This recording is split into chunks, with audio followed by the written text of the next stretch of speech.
So good afternoon, everyone. Thank you very much for being here. I'm Jérémy Picot-Clemente, Technology Manager at EPIC.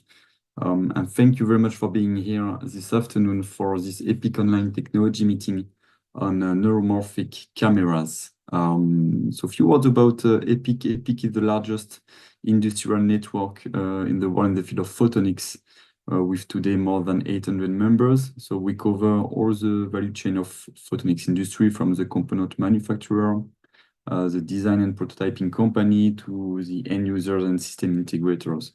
We also cover all photonics application, which is quite wide, from space and defense to biomedical, quantum, including also AR, VR, agriculture, PICs, and laser technologies. So our aim is mainly to create a sustainable European photonics industry. So how we do this? So we provide technology support to members.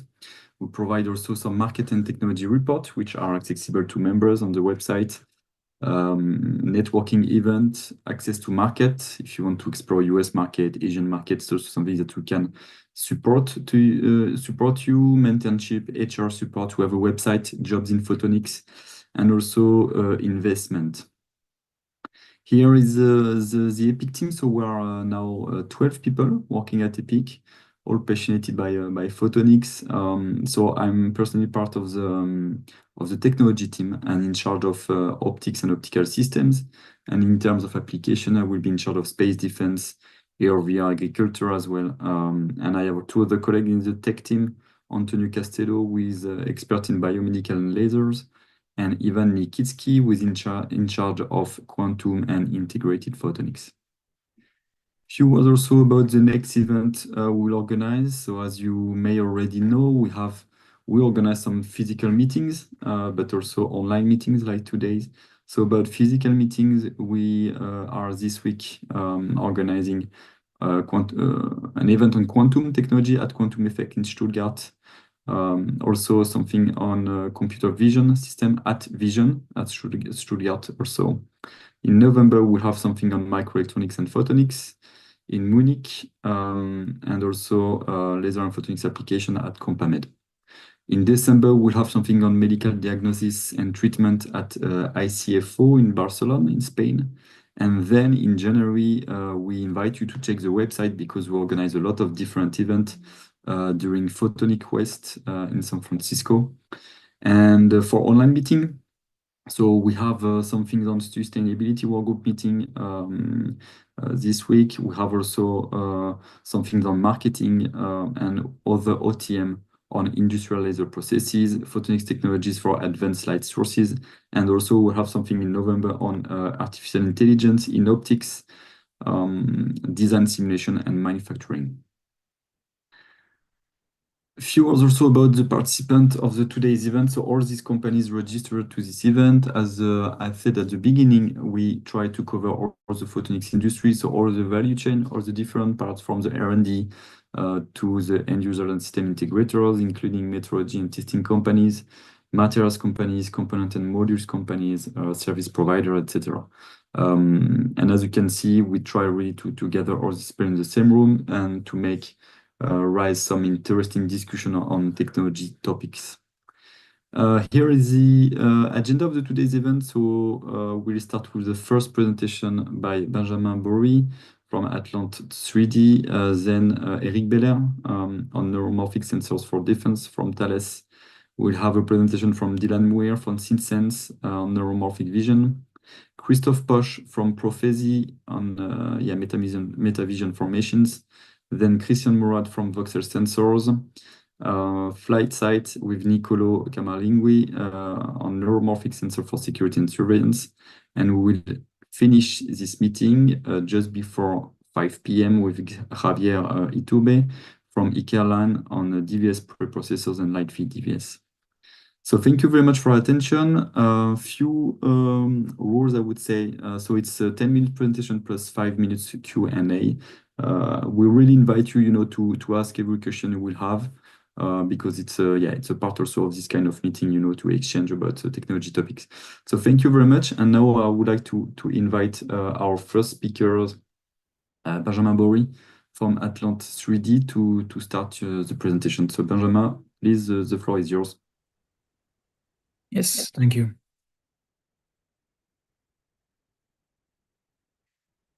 So you should be able to see the presentation. Yes, perfect, Yes. thanks. So I'm Benjamin Bory. I'm a head of application at ATLANT 3D. Thanks for giving us the occasion to speak here. For the ones that don't know about ATLANT 3D, we are an equipment manufacturer. We are based in Denmark, and we are a startup of about 40 people now, and we essentially develop processes in atomic layer depositions. So I'll expand a bit on this, and especially why it's interesting for neuromorphic cameras. So essentially what we commercialize is here our tool, Nanofabricator Lite. It's a magnificent tool essentially to do data-driven innovation for material science. But anyway, it's essentially based on direct atomic layer processing. So for the people that are not super familiar with processes in the semiconductor industry, it's based on a technology named atomic layer deposition, which is essentially cycling different chemical compounds on the substrate that allows you to build layer by layer materials. And in our case, we made this deposition local, about 300 micrometer local, which enables us essentially to directly write semiconductor devices with standard materials that are available in the semiconductor industry. So you can see the nozzle representation on the left, and you can see on the right some of the processing that we can do. So lines essentially of different thicknesses or gradients. So why is this great? Essentially because we can leverage all the great points about ALD, which are material versatility, about 450 materials. We can control the microstructure, so we can make porous materials, but we can also make them very dense. And we have true conformality to substrate, so to nanostructures. We can functionalize nanostructures, we can deposit coatings on mirrors and so on. And this is all enabled by the direct write technology that we invented here. And essentially combining those two enables us to make arbitrary parameter gradients, which you'll see as a great advantage in material science, in optics, and in other markets, and also to make multi-material devices, so real semiconductor printing. So some of the materials that we have currently developed that are available, they're basically the standard materials for ALD. It's platinum, alumina, titanium oxide, zinc oxide, copper oxide, iridium oxide, hafnium oxide, vanadium oxide, and so much more that find applications either in optics or in sensors, or it can be also in microelectronics for capacitors, for example. So here are the different verticals in which we work. We develop MEMS and sensors for multiple aspects. So we can see neuromorphic structures as well. So whether neuromorphic sensors or neuromorphic memories. We work in optics and photonics as well, where we start developing actually AR coatings, Bragg mirrors, multispectral filters as well is something we're starting to work on. We work in fuel cells and batteries where we enable catalysis. And then in microelectronics for multi-level capacitors, for example, is one of our applications. So here is essentially the real value of the technology is the ability, since we can deposit locally, we are not constrained by the lithography processes in semiconductor processing, which means that we can easily cycle from the deposition to lithography to etching steps multiple times, which enables us to create very easily gradients of structures or multiple structures with different thicknesses or gradients of composition of material or even different materials deposited at different points on the substrates. So this is the design freedom that we give to our customers. And this essentially enables you to create new types of processes. So we usually easily integrate with standard semiconductor processes. We can locally functionalize elements either for encapsulation or nanoparticle deposition. We can create novel types of devices with material gradients, essentially. And we can easily integrate, since it's atomic layer deposition-based deposition, we can easily integrate devices in 3D as well. So in trenches, for vertical integration and higher density, essentially. So, but what's the interest here, in a sense, with neuromorphic? There is a trend, at least on our side, on the process side, that it would be nice to be able to have access to semiconductor equipments or semiconductor memories that do not leverage just one single component multiplied 1 billion times, but maybe being able to leverage the ability to process multiple types of components on the same array. So essentially to be able to start having different types of dynamics in the neuromorphic array. So that's what is called a multi-order complexity devices. Most biological systems have this capability to have different types of behaviors. It would be nice if the hardware on the semiconductor side also is enabling this type of capabilities.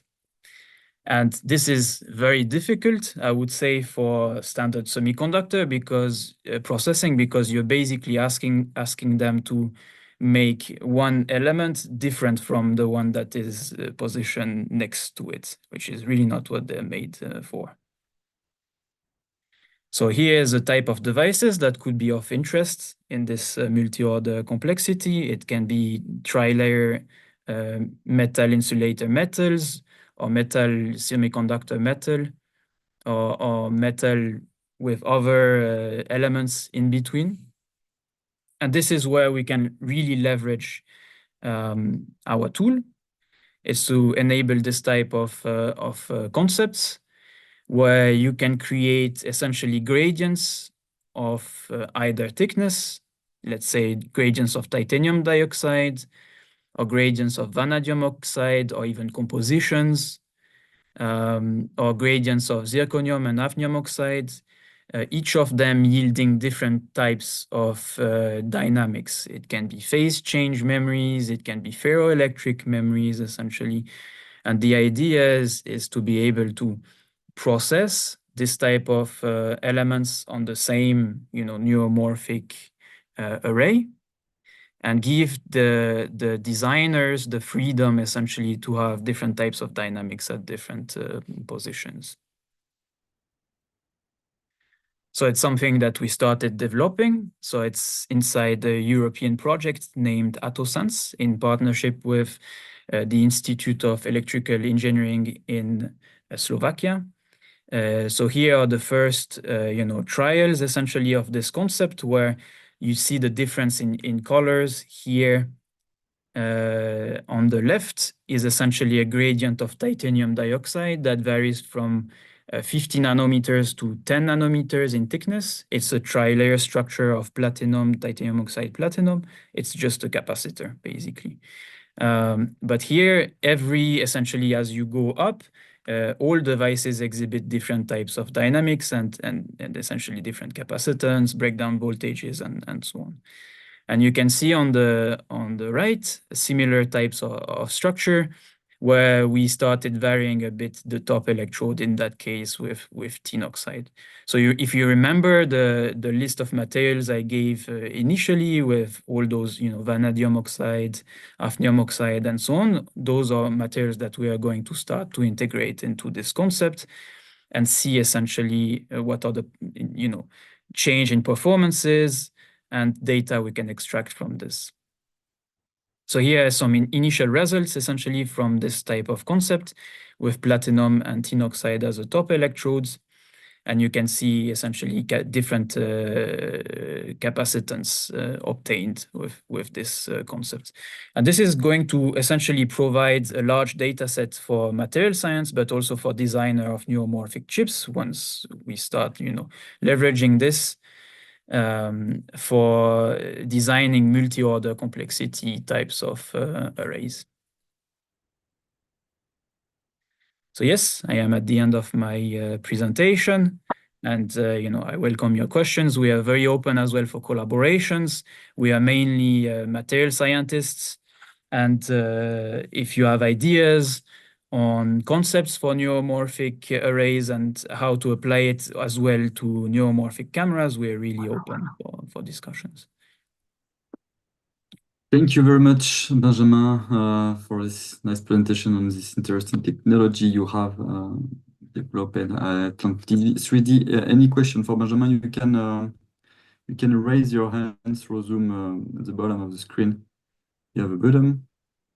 So I would like maybe to ask you, Benjamin, first, what are the main today? What are the main challenges you have to leverage this technology, for this application especially? What are you looking for today, Yeah, good question. So essentially, our main challenge currently is our line width, I would say. So we have a line width of about 300 micrometers, which means we can make very fine gradients with so the movement of the stage, we can make steps of about 2 micrometer width by 0.3 nanometer height. So it's very, fine control of the thickness.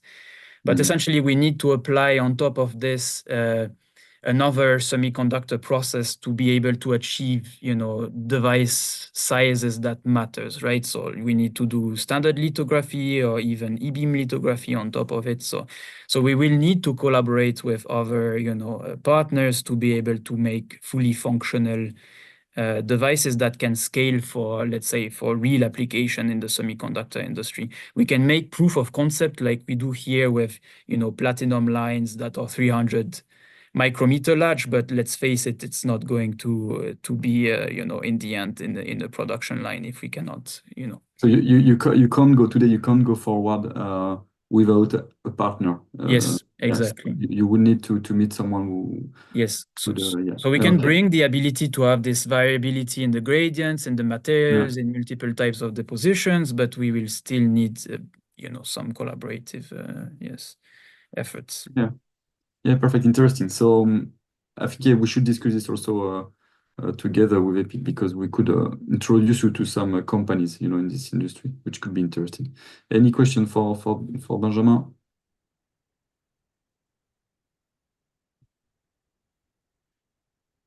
Okay, so thank you again, Benjamin, for your presentation. Thank you too. Thank you very much. So now we move with our next speaker, Eric Belair from Thales. So Eric, you're a senior expert in the technical directorate. So Eric, are you here? Yes, I'm here. Do you hear me? Okay, I see you, and we can hear you well. So welcome, You hear Eric. me? Okay. Okay. Please. So, do you see my screen? Yes. Yeah. Okay. So I will make a focus on neuromorphic sensors for defense. First, I will try to introduce Thales very rapidly. Thales is a company of about 80,000 employees in 68 countries, and we are investing in R&D 4 billion per year. And we have a revenue around 19 billion. So it's about a big company, and the goal of the company is really to empower the customers to face decisive moments with confidence. That's where these neuromorphic sensors are come into place. Because the first things that we have to do to take this decision is to detect and register some data in order to take the right decision.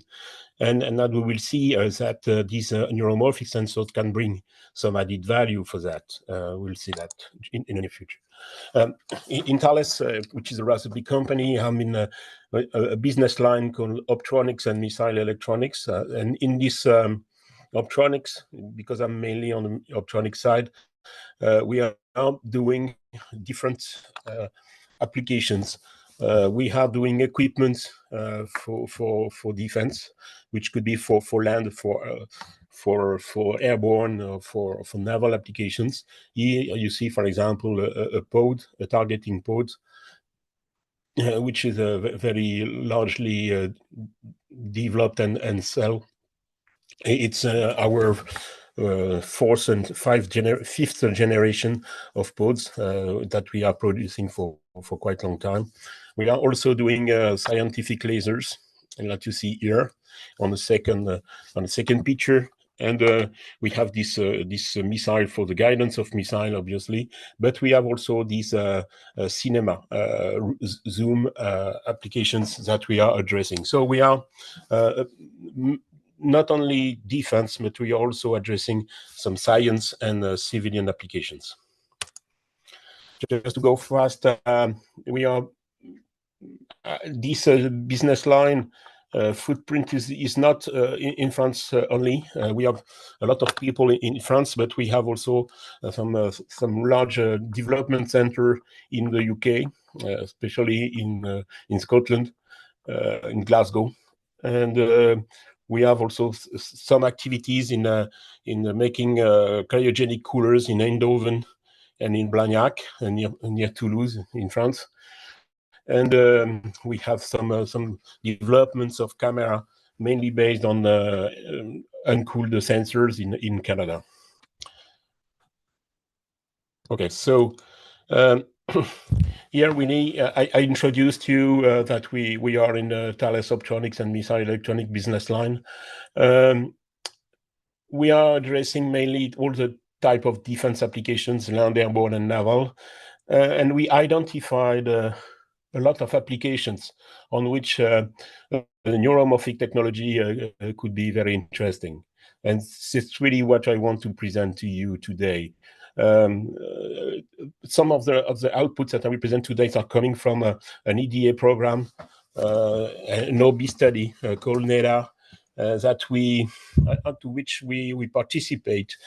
And I see that Nicolo will also add some information on that, because we worked with FlySight for this one.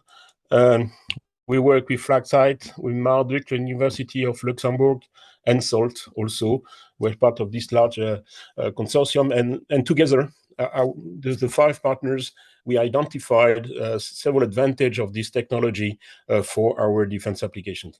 The first main interesting characteristics is really the high temporal resolutions, which allows you to capture fast-moving objects, for example, and to obtain a greater detail in the evolution of the motions without having to interpolate between the different frames, as is the case with a normal and traditional technology to capture images.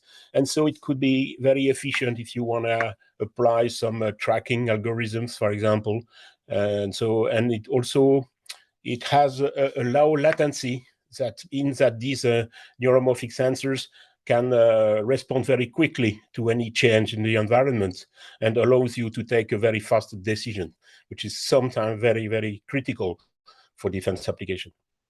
Also, an interesting characteristic is the high dynamic range.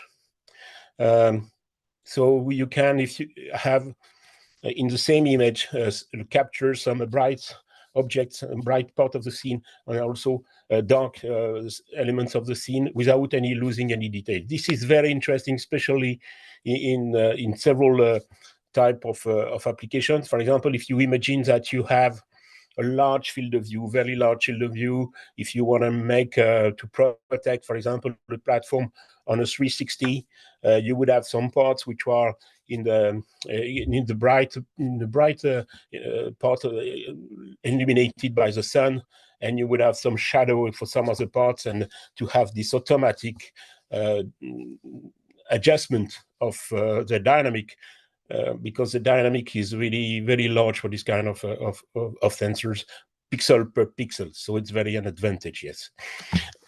It's low power. It consumes less energy than a traditional camera, so it's a very benefit, especially if you want to address soldier applications, for example, where the soldier cannot bring with him a lot of energy, because energy means weight in that case.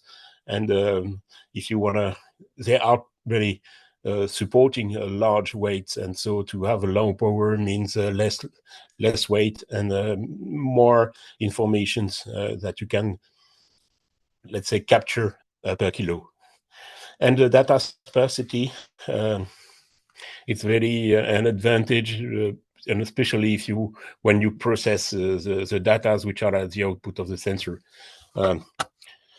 Yeah, you only capture what is changing in the scene, and so in a lot of situations, what you capture, what is changing in the scene, is a very a limited number of pixels in comparison to the whole frame. Even if you are moving, if you, for example, you imagine that you put your neuromorphic sensors on a moving platform.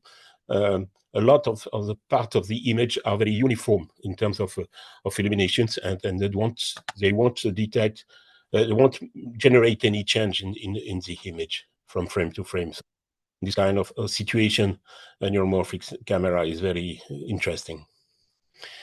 So in the data project that we discussed and we introduced just before, some applications has been identified. This has already been published by EDA. All those results belongs to EDA, but I took some results that I have published on their site from their own innovation forum. So that's why I take the liberty to repeat what they just published. Detection and tracking, including trajectory determination of fast-moving objects. It's really an application on which you can benefit a lot of this type of technology. For example, if you want to consider high-velocity missiles, hypersonic missiles, for example, or bullets in projectile warning systems, swarms of UAV, where you have a lot of different UAV in the field of view, flying in front of you. If you can have only track all of them all together without having a very complex processing, it's very interesting. The detection of UAV in counter-UAV system. Yes, I just repeat what we just said before, but mainly, yeah, it's if you have a very complex environment, if you can detect only what is changing, even if what we call a strong background, very complex background, it's very interesting. Especially the large dynamic range allows you to even detect this UAV in front of the sun, for example, and this is very interesting. Situation awareness, behavior detection, recognition of threats, assessment, alert generation. Okay, it's another interesting application. Obviously, all the autonomous systems where you can benefit of the data sparsity, the high dynamic range. For example, high dynamic range constraints like entering or leaving a tunnel. It's something which is, and we will see later on. It's an application that we addressed before this NEDA project is the laser warning systems, because you can use this technology also to detect these lasers in laser warning systems. Okay, well, is it moving? Yeah. So just here, some image we captured of a UNIV in front of a complex background. We did that with several cameras in parallel, and one of the camera was an event-based sensor, a neuromorphic sensor, and this one was used for the tracking of the objects. Oh, where is it? Okay, for example, here. I hope you see well, but you see we had a very complex background, we just have a UAV which is not at a long distance. Obviously, it's not a long distance here, but you can clearly see this one. You can clearly see that it's a UAV. You can clearly identify the type of UAV it is. And so it's much easier to track for the algorithms than in a traditional image. You have not a lot of information. It's black and white information, but it's good enough for the tracking operations. Okay, and another application that I want to show you, it's a laser pulse detection application. We can use this type of technology for that. A lot of applications requires the asynchronous detection of laser pulses, and this can be done with uneven-based sensors. I must say a few words here on the wavelengths. If you do a neuromorphic sensor in the visible, it won't be so much interesting, because most of the lasers that we use in defense are in the near infrared range, around 1550 nanometers. And but we made some experiments in the visible by using a prophecy sensor, just to see if we could do something with this kind of technology and if it's interesting. So what we have done is to tune the sensor outside the normal domain of this sensor. But it led, obviously, because it was not working, it was not designed to work in this way. We had an important increase of power consumption for the sensor. Anyway, we were able to make some testings that I want to show you now. Obviously, it's not the only way to design a sensor with this asynchronous laser pulse detection function, because we have on the market some other sensors in the sphere which are doing that. But I would like to show you now that this kind of neuromorphic sensor can be used also for that. So here what we have done is to use a Golf rangefinder, which is in the visible range, which is not in 1550.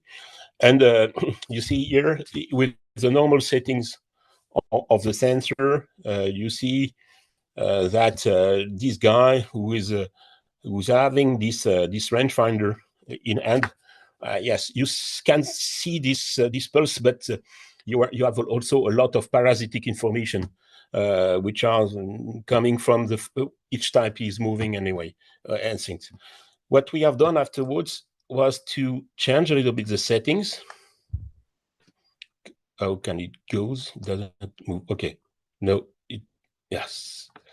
We change the settings in order to keep only the information coming from the laser. So if I now show you the video, it's very poor in terms of information. You just see the laser pulse here, and any other things which were moving in the scene, like the guy who is moving, the cars, the gate which is opening and closing, everything disappear because they are at low frequency.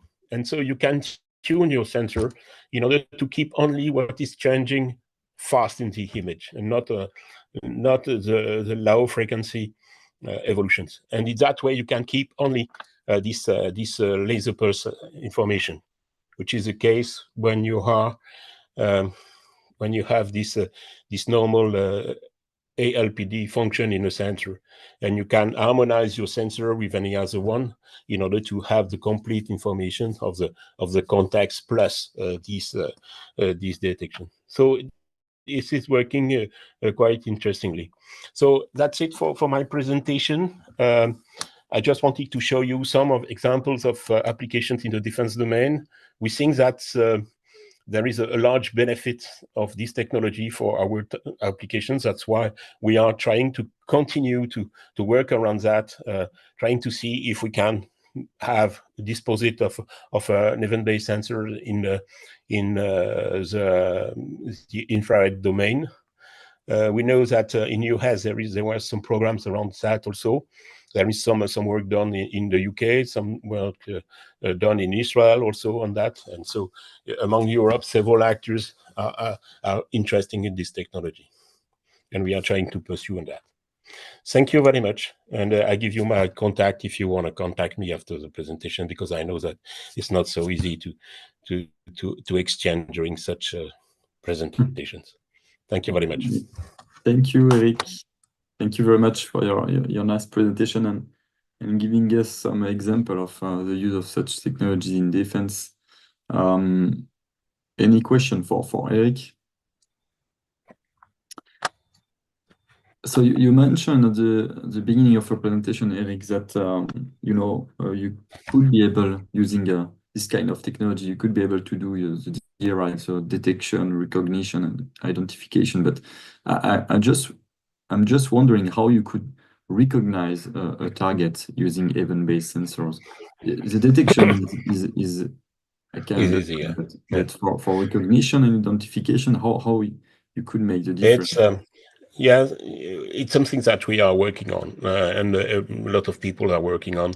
The question is, can we take benefits of this technology to identify an object in a way that we cannot identify it with a traditional sensor? If you, for example, you consider the frequency, if you take a UAV, for example, where you have this motor, this power which are running, if you are able to acquire fast enough the movement of these motors, you would be maybe able to identify differently the type of UAV that you are considering. As it's a way. Also, if you are able, for example, in a fast-moving object to let's say sample the trajectory more precisely than with a traditional sensor, you could use this temporal information to identify your object. So it's a different way of working. It's trying to use temporal information and not just images like it's the traditional way of doing. Okay. It's just an example. But it's take benefits of the sensor as it is to make something differently. Okay, thank you, Eric, for your answer. So we have two questions. One from Suleiman Mouteker from Aselsan. So Suleiman, please. Hello. Thank you very much, Eric, for the great talk.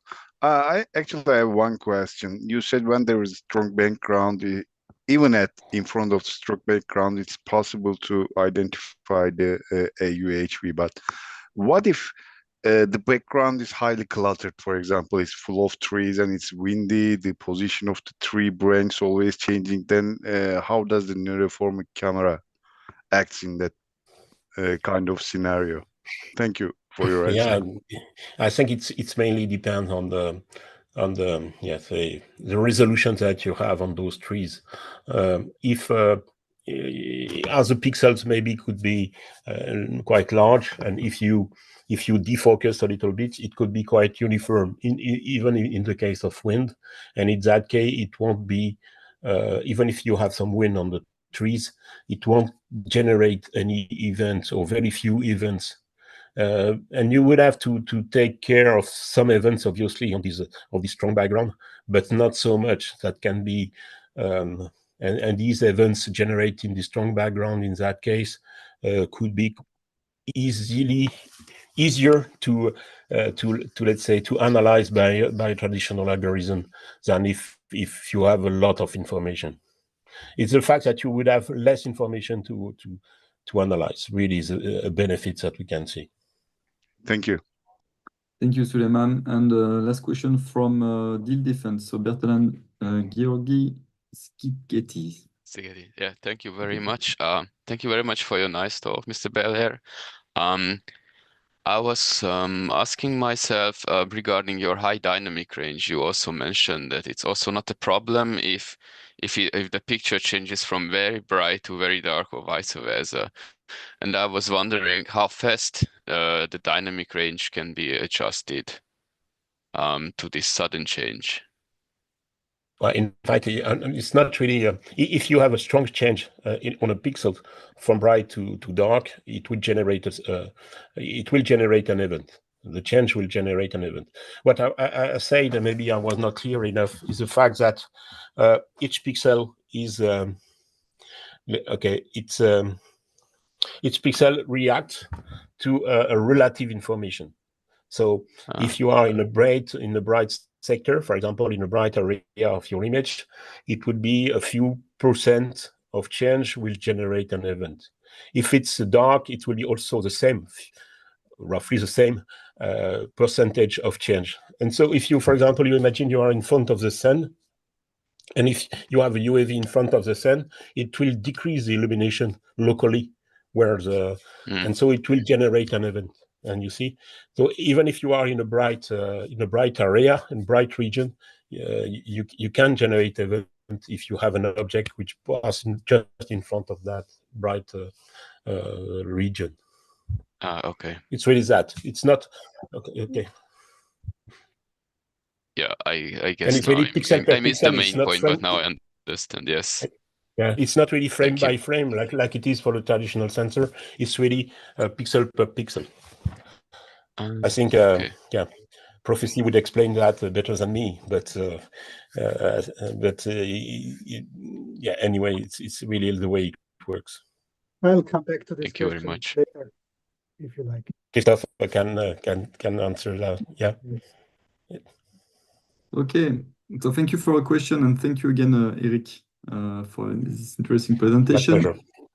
Thank you. So let's move now with our next speaker. So Dylan Weir, you are VP Global Research Operation at SynSense. And yes, please, the floor is yours, Dylan. You can share your screen and start your presentation. Thanks very much, Jeremy, and thanks for the chance to present to you all today. I appreciate being here. So I'm here representing both Innovation and SynSense. Innovation is a neuromorphic vision sensor company. SynSense is a neuromorphic processing and applications company. We merged earlier this year, some of you may be aware, with SynSense acquiring Innovation. And we're now combining our sensing and processing technologies to build low power, full vision processing systems. Both companies were founded in Zurich in Switzerland. We now have international offices also in China. Today, I want to talk to you about the vision sensing and processing systems from the two companies. So as Eric has sort of presaged, all of our cameras are based around event-based vision processing devices. So you see the differences here. Given this audience, I probably don't really need to introduce it in great detail. But on the left, of course, is a conventional frame-based imager where on a regular clock, an entire frame worth of data is produced by the sensor. And on the right is the output of an equivalent scene under an event-based vision system, where only pixels encountering a change, an increase or decrease in light intensity, as Eric was explaining, produce an event. And so the result is any of these pixels where nothing is changing, there's no data produced. So therefore the vision stream is very sparse. You also don't need to wait for the next frame clock to occur. So you have very low latency, you have a very high effective frame rate. And as Eric was mentioning, we also have high dynamic range across the image because each pixel operates independently. And so a scene that has both bright and dark areas in the scene can still have equivalent sensitivity at both of those bright and dark areas. You don't need to have a global shutter, for example, global exposure. We have local exposure per pixel, so we have much higher dynamic range in complex illumination scenes. These systems are known as dynamic vision sensors, of course. Innovation was the first commercial DVS, dynamic vision sensor company. We have a range of sensors that we produce over a range of resolutions. Over the years, we've also produced hybrid vision sensors, which combine intensity imaging and event imaging. We offer these as industrial camera modules. We have a very flexible software support platform that supports application development, data extraction, camera configuration, and etc. We've distributed our cameras and our technologies to more than 800 customers globally, including market leaders in their fields, and we've won a number of design and innovation awards over the years. Combining the technology between SynSense and Innovation, we've produced a SPEC, which is the world's first neuromorphic in-sensor vision processing system. So combines a 128 by 128 pixel DVS sensor. So you see the example of the DVS sensor image recording on the left here, with some custom cores for event-driven convolutional neural network processing. So this allows us to deploy a full vision application into the sensor itself. You see the little sensor module here is 10 by 10 millimeters. It's a mobile camera form factor. Here we can deploy a full vision application for real-time inference running in the sensor at only a few milliwatts. And then the entire camera package becomes a smart sensor. So instead of outputting a continuous vision stream, you're just outputting the sparse, very sparse result of inference. For example, in this particular example, has a face been detected or not? If this animation plays as well, then yeah, the idea is that you instead of having a high bandwidth vision stream, you have an extremely sparse 1-bit discrete signal saying a face has been detected, and the whole system becomes a face detection sensor.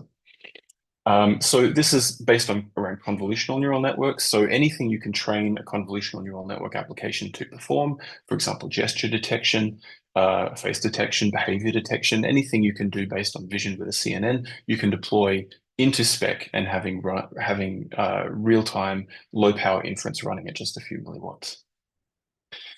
We have a range of applications for our vision sensors and using event-based vision for low power, high-speed sensing and processing.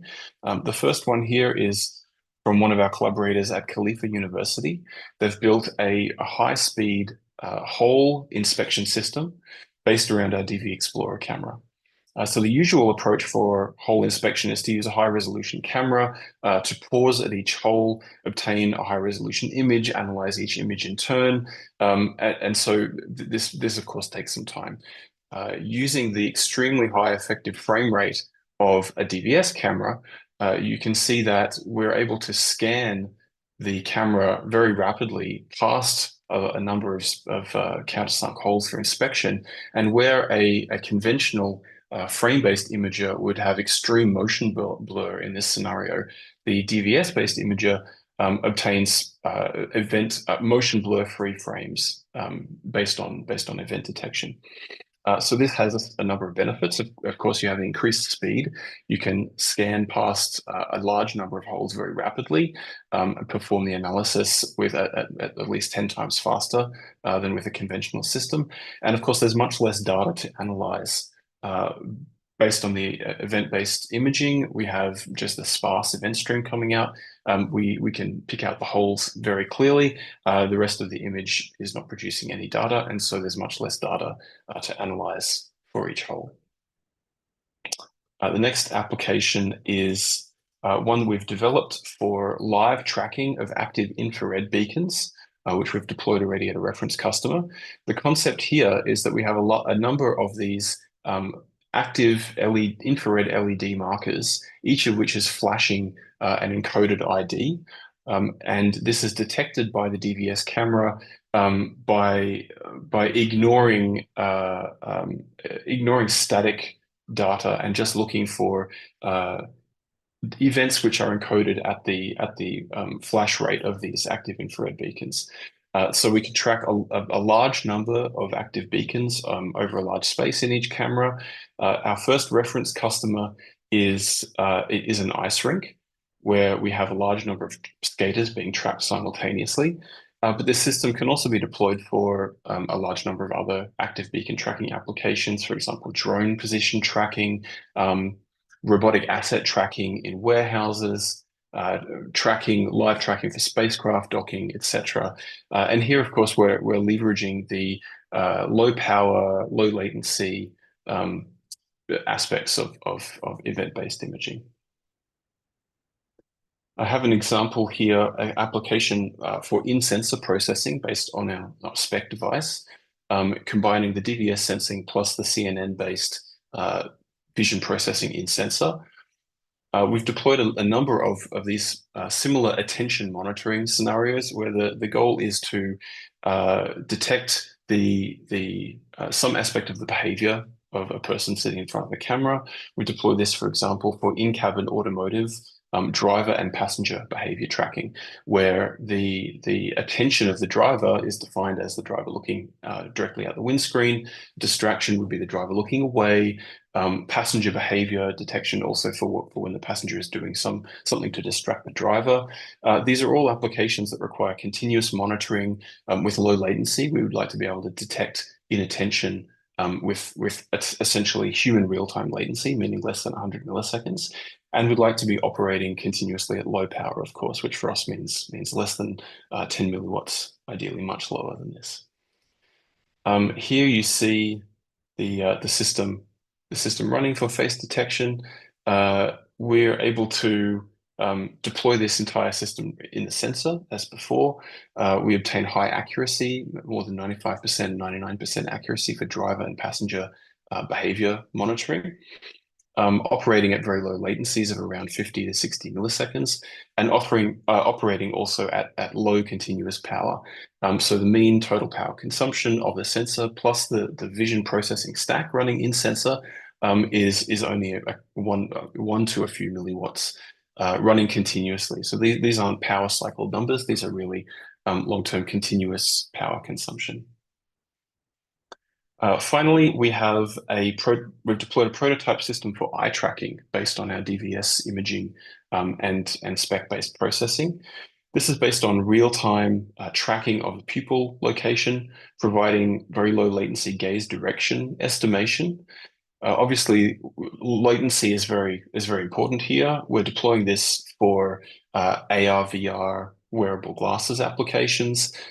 So obviously, latency is important. You need to do real-time eye tracking.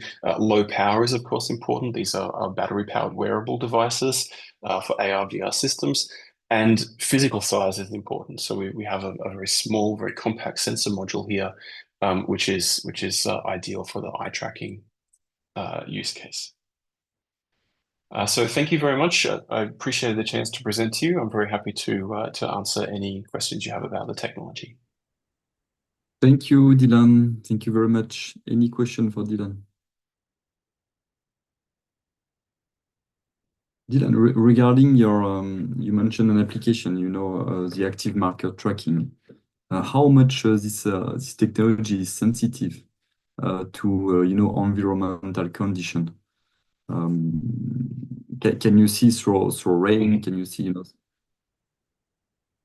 That's a good question. Of course, anything obscuring, it's a vision detection system. So anything obscuring the vision process, the camera, such as rain or heavy fog, is going to interfere with the system. But we're very selective in detecting the markers because we know what frequency the encoding, the flashing is at. We ignore everything else that is not flashing at that encoding frequency, and so we can be extremely selective. So imagine in a rain scenario, for example, detection may be less of an issue, but accuracy, precise pixel level accuracy may degrade in such a scenario. And what is the maximum distance you are able to detect something? That's very resolution and optics dependent. Yeah. So here we've used a VGA resolution sensor. SPEC is a lower resolution sensor. We're looking at higher resolution as well. So this is very application sure. System design dependent. And today at Synsense, which market did you identify as the key markets for your expansion? We are primarily for this varies between spec and the sensor only applications. For the DVS sensor only applications, we're mostly looking at industrial and machine vision, as you see in a couple of these applications. For spec, at this stage, we're looking at consumer level human interaction type applications, so more consumer markets for spec. Okay. And what could support you, bring you, in another step? What are you looking for here? Are you looking for some potential partners, to go forward? What could support you today? Partners, absolutely. Reference customers are very important for us. Once these systems become deployed in a widespread way, are more visible in consumer products, I think the entire field will benefit very strongly from this. Okay, any question for Dylan? Okay. So thank you again, Dylan. Thank you very much. Thank you, for the Jeremy. presentation. Thanks a lot. So now we can move forward with our next speaker. So Christophe Posch. So you are co-founder and CTO at Prophecy. So Christophe, welcome. Thank you very much for being here, and please you can start your presentation. Okay. Can you hear me well? Yes. I'll share my screen. Can you see my screen? Yes, we can see. All right. Perfect. So indeed, my name is Christophe Posch. I'm co-founder and CTO of Prophecy. And yeah, let me just start with a quick introduction to the company. We are, similarly as innovation presented by Dylan before, we are a startup company producing event vision sensors since about 2010. We have our first products it's in around 2010, and later we have been started to raise money and to start building further generations of event sensors, and also we started developing applications and software algorithms to actually fulfill a vision task of different in different fields that I will describe a bit later.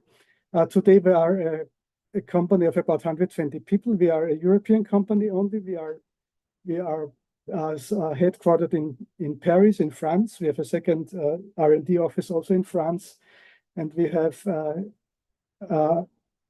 sales and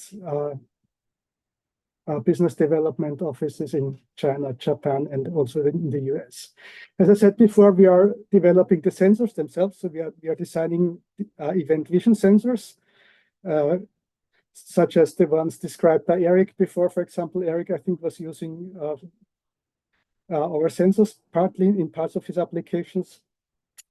And we are also developing the software and the algorithms to solve the vision tasks. Of course, we are not alone doing this, so we need quite a large ecosystem around us. We are starting from the bottom right here. We are working with different semiconductor fabrication foundries to fabricate our chips, such as ST or Sony. We are also partnering with CIS companies like OmniVision or OnSemi. Camera systems, we have partnerships with Lucid and CenturyAx, for example, to build industry-grade cameras, but also camera modules for different applications such as OMS or Foxconn.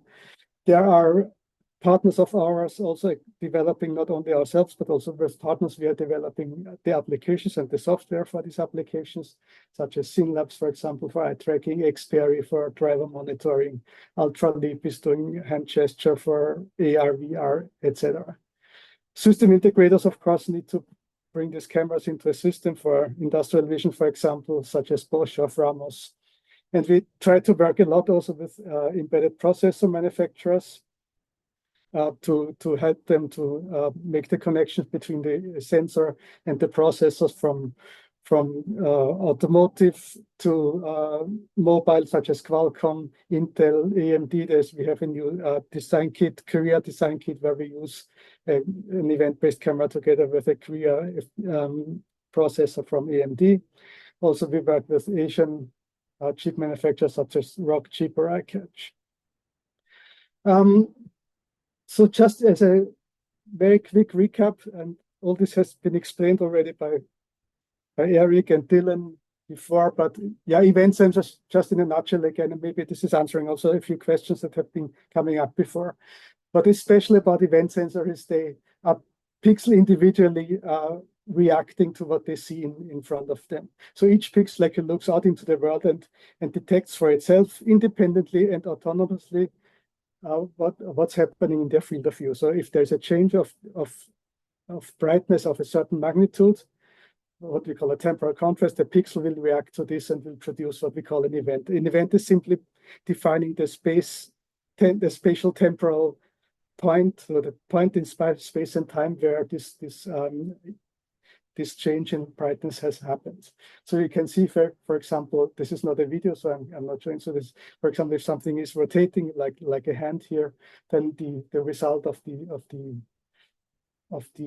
data in three-dimensional space-time volume will look like a spiral.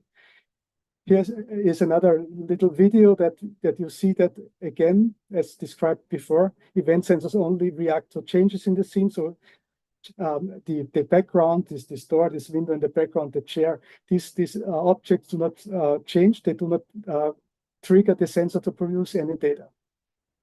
This is the difference to conventional image sensors who the sequence at fixed points in time acquire the whole scene, acquire a frame of the scene, including all the information that's in the background. For example, it is acquired over and over again and doesn't bring you any additional information that you need for your vision task. As a result, event sensors typically produce a lot less data, as we had heard before as well, and the temporal precision is much higher. These individual pixels react to changes in the scene at time scales of the order of microseconds, tens to hundreds of microseconds. So typically you are at a factor of 1,000 higher temporal resolution in your data when you compare yourself to conventional image sensors. And again, also we heard that before, we consume much less power, not only at the sensing stage, but also, of course, later in processing, because you have to deal with much less data. And the dynamic range, because there was this question before, again, because there is, and Dylan said it before, I say it again very quickly, all these pixels are individually operating. There is no common exposure time, there's no common timing signature that drives the acquisition of these pixels. They just react to relative changes in the scene. And as we heard before, this can be a relative change of a certain percentage, which is defined by a threshold that is set inside the sensor. At a very dark environment, say at a change from 1 lux to 1.1 lux, a 10% change will emit one event. But also a change from 10,000 to 11,000 lux will also emit one event from a pixel. And as these pixels are independent, this can happen at the same time. So you can look at the sun and inside a tunnel at the same time. A 10% change in both will make a pixel release an image.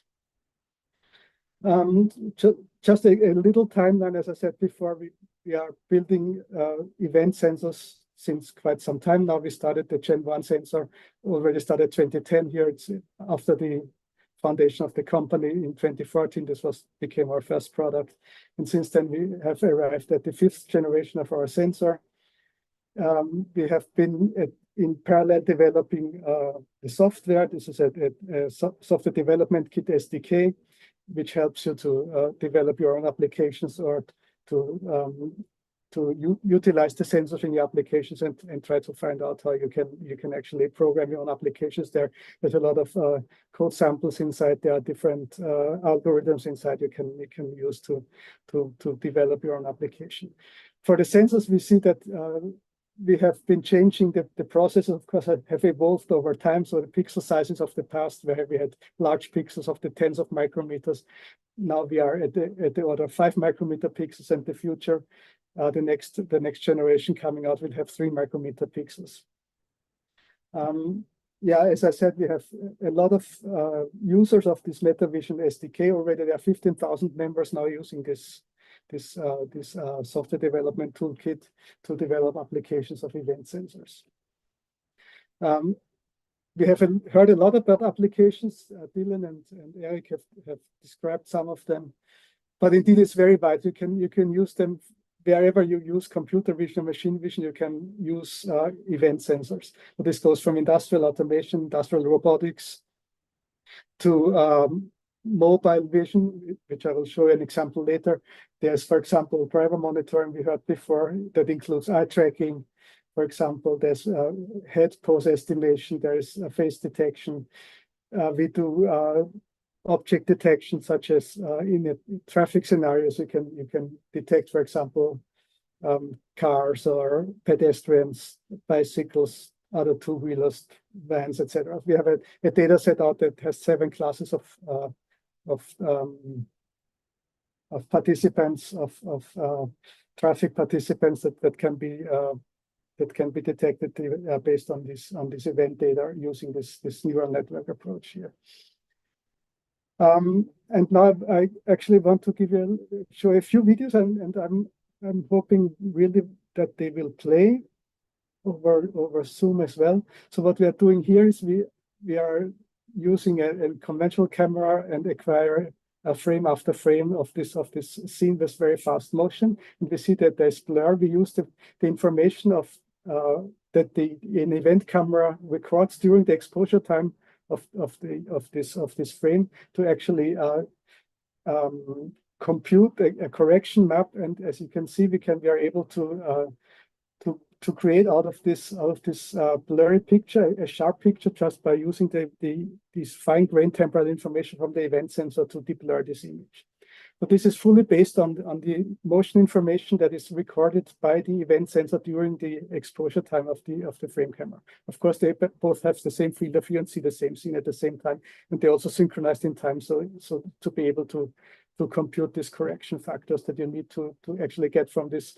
If you look at the location where the tennis ball is to what you see after the deblur, this is amazing that you can actually from just this very widely distributed faint information about what has happened there to actually be able to reconstruct the position and the view of this ball. We have seen an eye tracking video before by Dylan. I have a similar one here. On the other hand, there's, for example, micro gesture. So there's finger motion. I just showed this video. So we saw that again with the event sensors, due to the high temporal resolution, you get much more stable and much more precise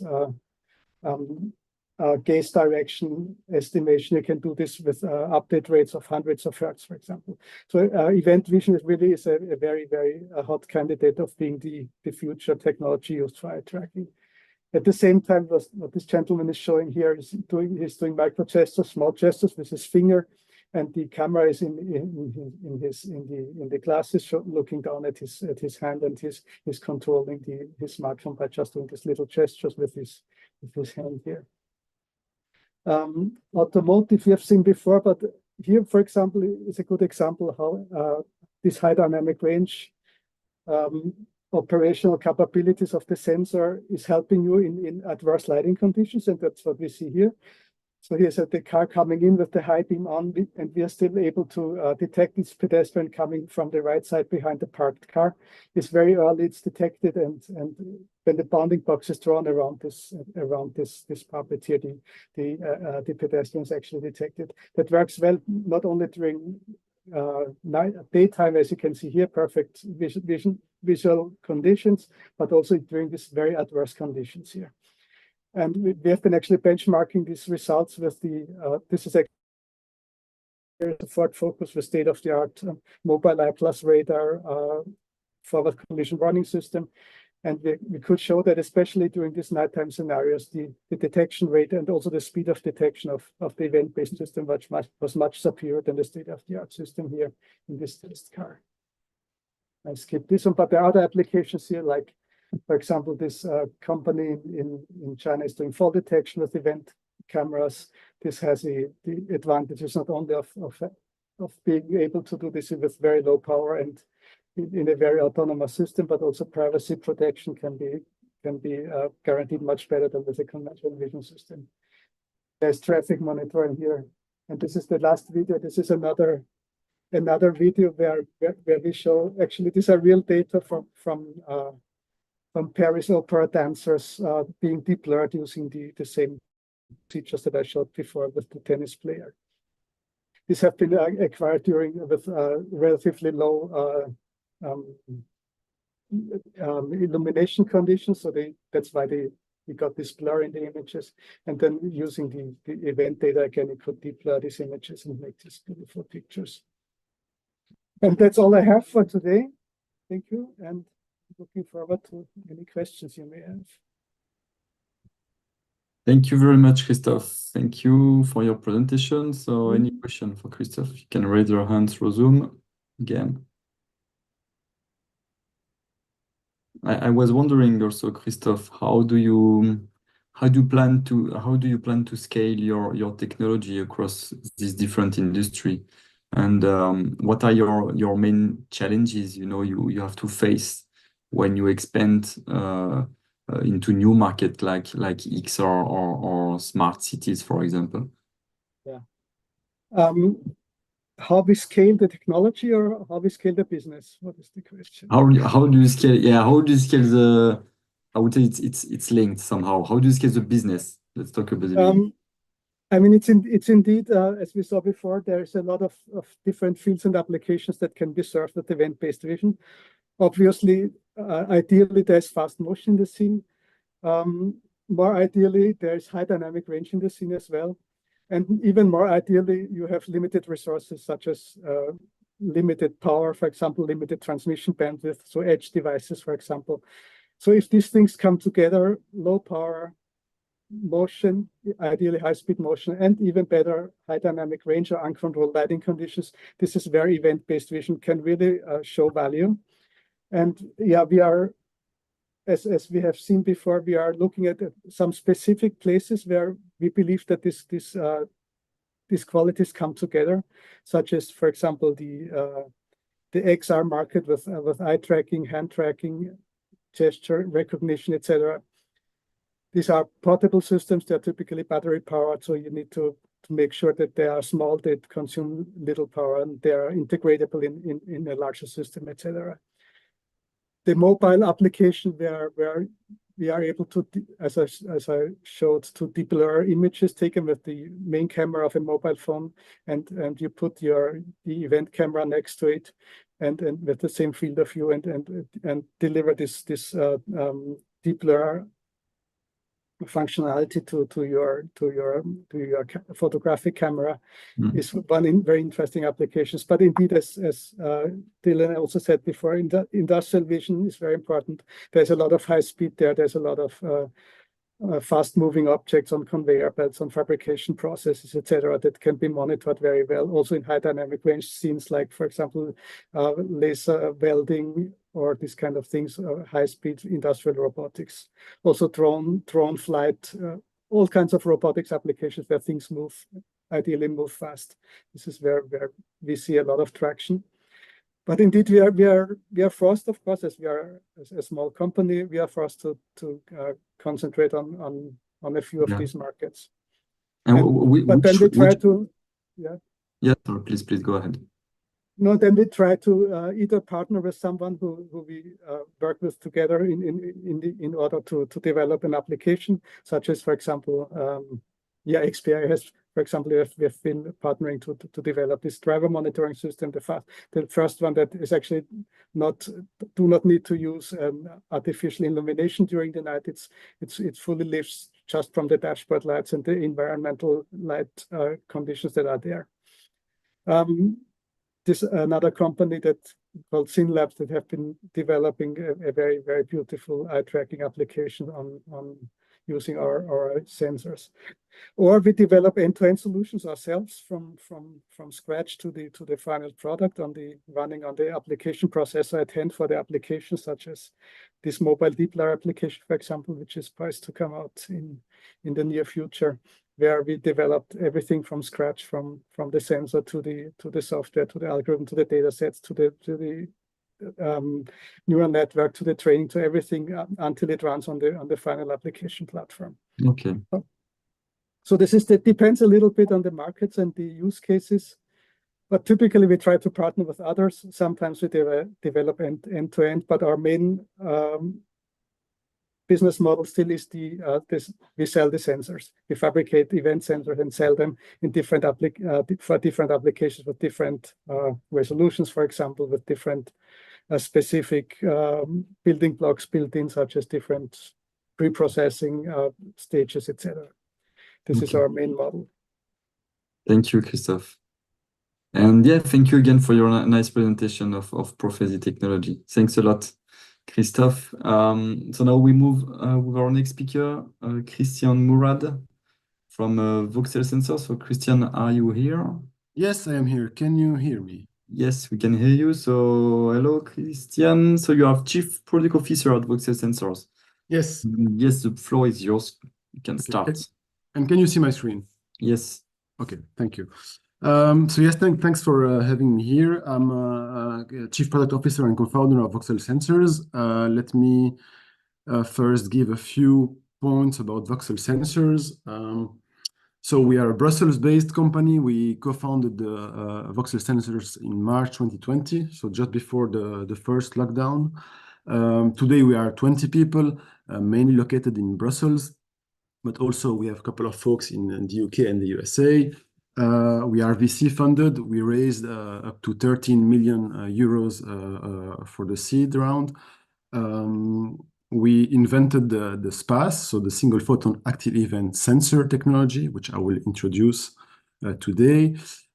We have up to date 82 patents, 29 granted and 53 pending. And we are focusing basically on creating novel technology, which is low power spatial sensing and eye tracking for XR perception. So let me just quickly recap on what are the challenges in spatial awareness or spatial computing as we see it today.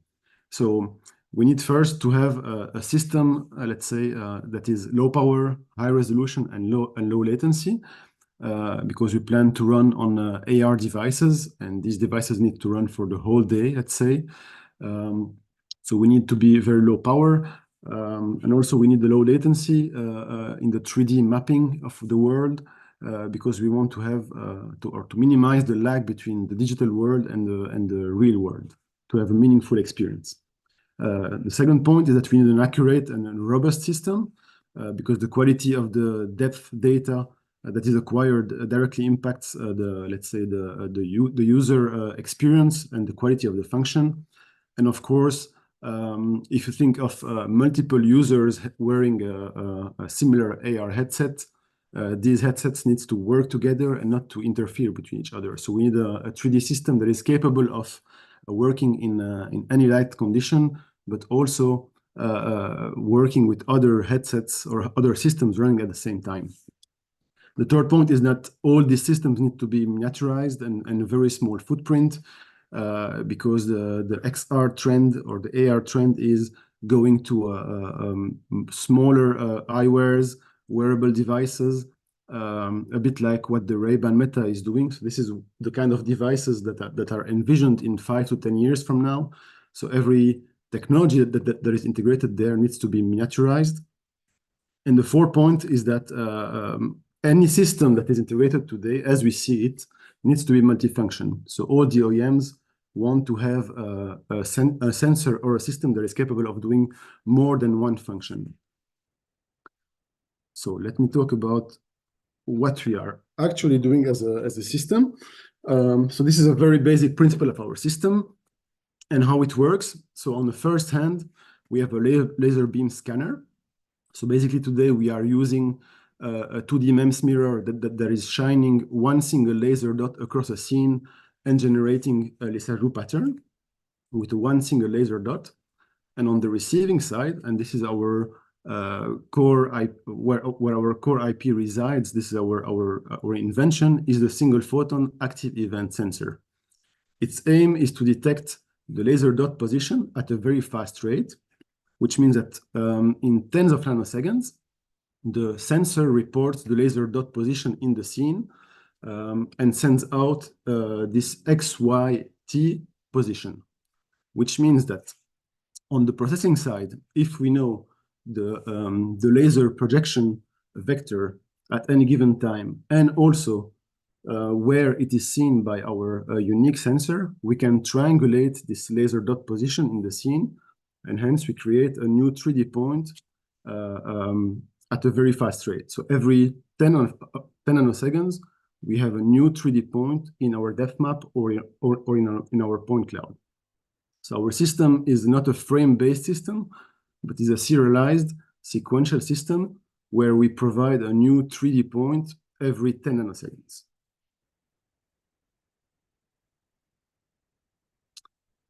And recapping again on our sensor and system requirements. So what we want is to have a low optical power, because we want to detect the laser beam with the minimum photon budget. And therefore, we use a SPAD as a primitive device in our pixel array. We also need a certain density in the acquisition, because we are using MEMS that vibrate at a frequency of 20 kilohertz, for example, which means that if we take our current sensor, which is a QVGA resolution, we know that the laser dot will spend less than 100 nanoseconds on each pixel. And then we need to be able to detect this laser dot position very fast with a few photons, and therefore we use a SPAD. We also need to work in all ambient conditions, which means that we implemented very specific on-chip circuitry that we patented, of course, to be able to isolate our active photons coming from our active illumination from passive photons, from, for example, ambient light or thermal noise of our sensor. And hence, we call our technology an active event sensor. And at last, we want very low sensor power. And the only way to do that is to reduce the relevant data that we transmit out to the processor. And that's why we chose the event-based readout. So in the end, just to recap, on the front-end side of our technology, in the sensor, we're using a SPAD device in order to achieve low optical power, but also a low bandwidth and high speed of detection. And on the back-end side, we're using an active event readout type of data. So if you look a bit at what our the signal that we are looking at the scene looks like. On the left, we have our active photon flux, which is basically this laser dot moving at a certain rate in a laser pattern. And of course, if we are operating in a regular ambient light condition, we will have not only this active photon flux, but also an ambient photon flux, which means that our active illumination is kind of lost in a sea of photons. So if we pass that into a SPAD array or a SPAD device, this is the kind of detection that we might get. So you can see that we have a lot of different triggers, basically across the whole SPAD array, triggering on ambient light, on thermal noise, but also on our active illumination. Actually, you can see this active illumination on the screen on the right, moving into this sea of photons, of noisy photons. Then, what we implemented in order to isolate the active light from the passive photons, from the noise, we have an on-chip in-pixel spatial and temporal filtering, which is our creation once again. And this means that at the output of our front end, so at the output of our SPAD array, we're able already to isolate the active light from most of the noise. But still, on the right here, you can see that some of the noise, some of the unwanted events are passing this filter. So what we have after the front end, so after the SPAD array, we have what we call our event stream filtering, which basically also operates on the fact that we know or we understand that we are looking for a continuous trajectory. So we know that what are the precedent events. We know where to expect, let's say, the laser dot to move according to the known trajectory, and therefore we can really filter the active light, let's say, from the ambient noise. And then we output, so the sensor outputs XYT, which is a address event representation of the laser beam pattern. So just to recap on the full flow then, we start by analyzing or looking with our sensor at the scene, which contains not only the active photon flux, but also the ambient light. This triggers a lot of SPAD events, SPAD activations in a certain time window. We apply an in-pixel spatial and temporal filtering to first reduce the noise and extract the active light. And after that, we have another on-chip event filter after the SPAD array in order to increase the SNR and extract only the meaningful events that we transmit afterwards to an output processor, let's say, in order to do the triangulation and get a depth map or a point cloud. Now, in order to achieve a true low power and low noise system, we use at system level another trick, which is knowing where the laser beam projector is supposed to shine, let's say. So, for example, if we apply an epipolar constraint at system level between the sensor and illumination, we can already predict in which tranche, in which region of interest of the SPAD array we expect to have the next active active laser light falling, and therefore we can activate only the portion of interest of the SPAD array, and therefore reduce dramatically, as you can imagine, the power of the sensor and the power of the system.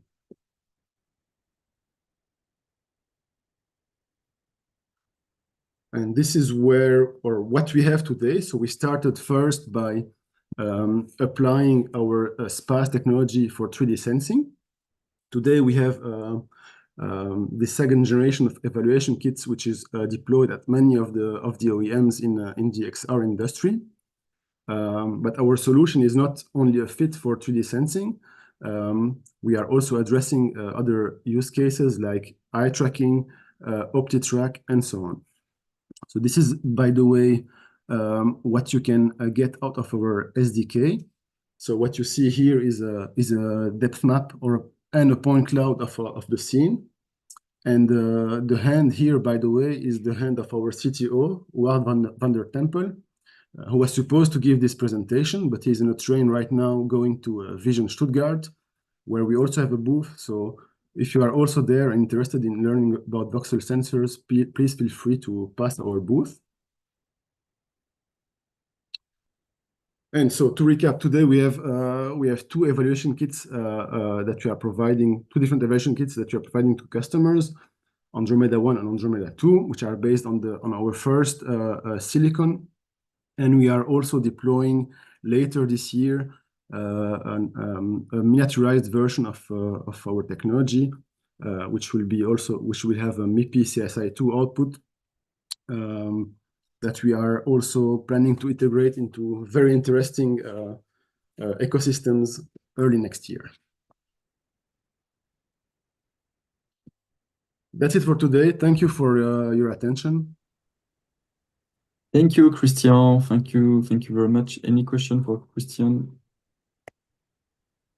I would like to ask you the epic question. So what you can do for the user is quite clear regarding your presentation, but I wanted mainly to know what can they do for you.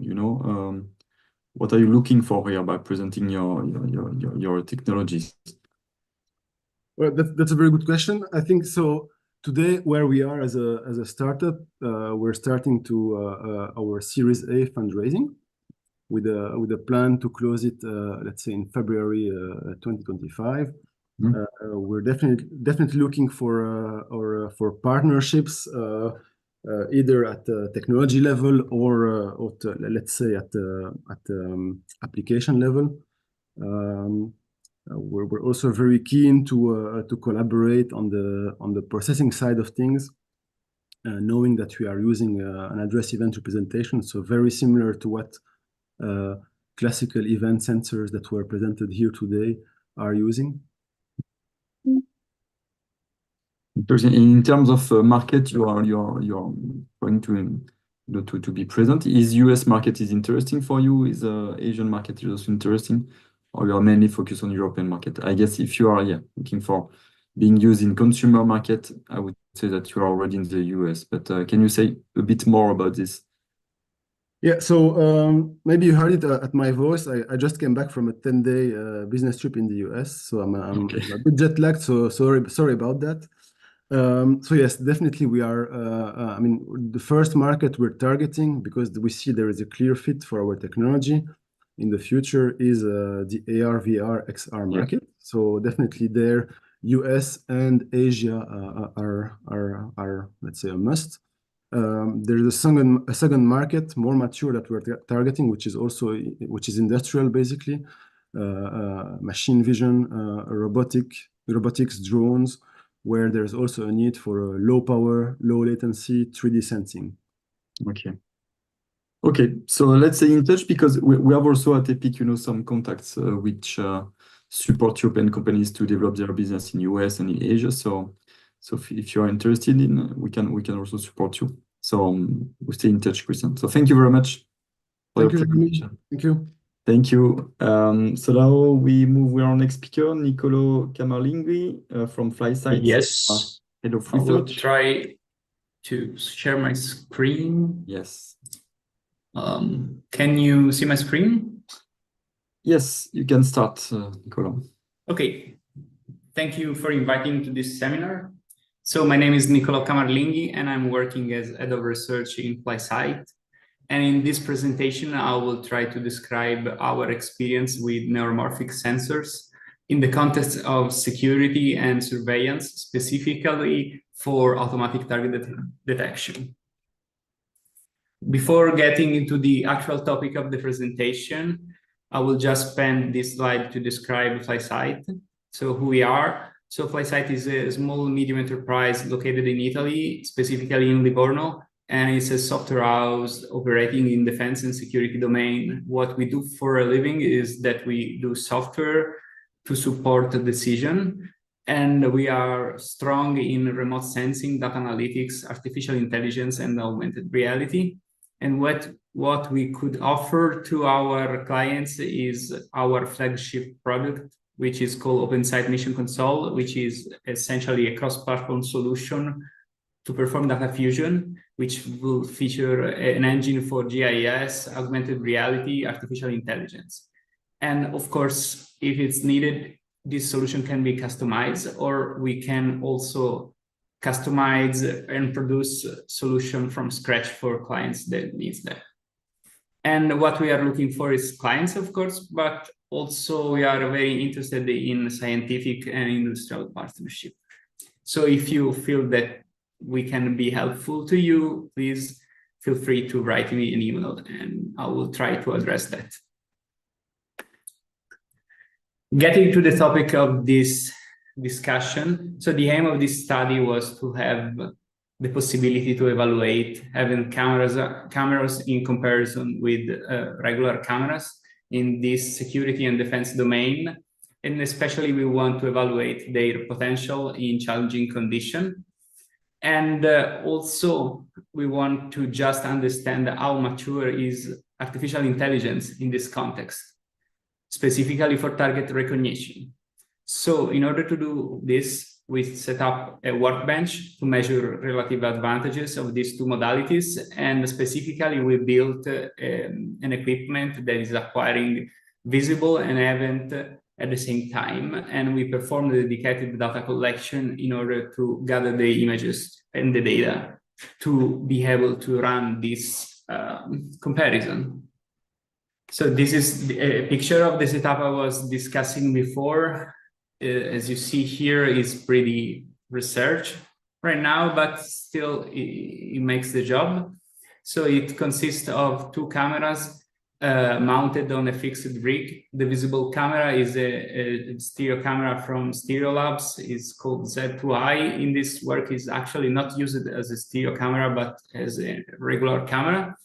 And event camera is a Vision Cam EB that was bought from Imago Technologies.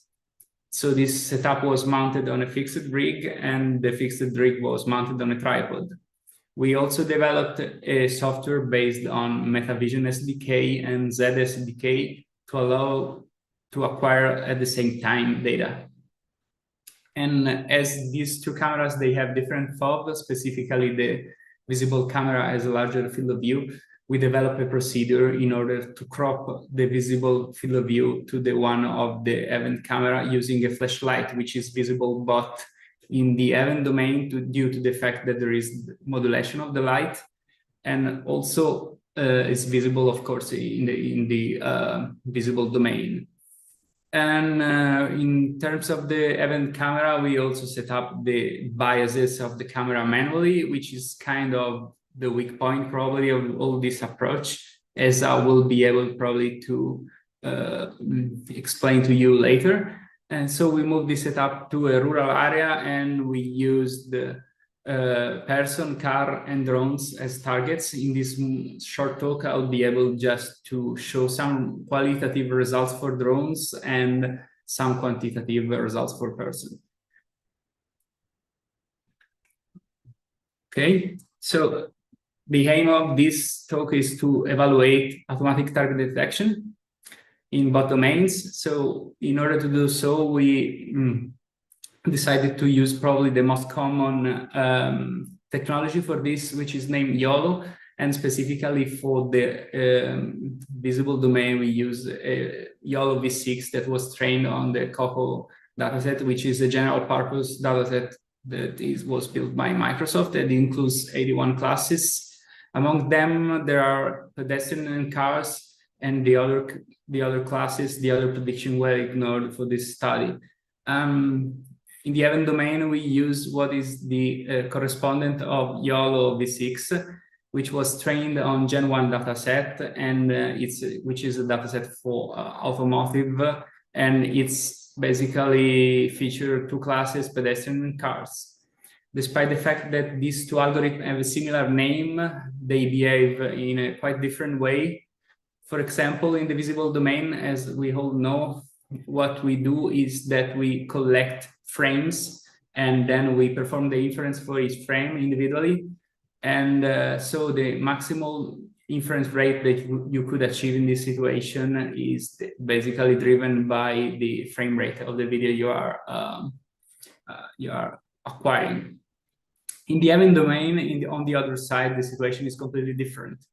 So you have no concept of frame, as we know, and we can tune the instant where we want to perform the inference, and we also can select another parameters which tells us how many events we want to use for the inference. Once we have these events, these are transferred in a convenient representation for the algorithm, and then the inference can be performed. For this specific study, we use an inference rate at 60 Hz, and we use number of events of 5,000. And for the inference rate, this is twice as much as the one for the visible, that is achievable with the visible camera.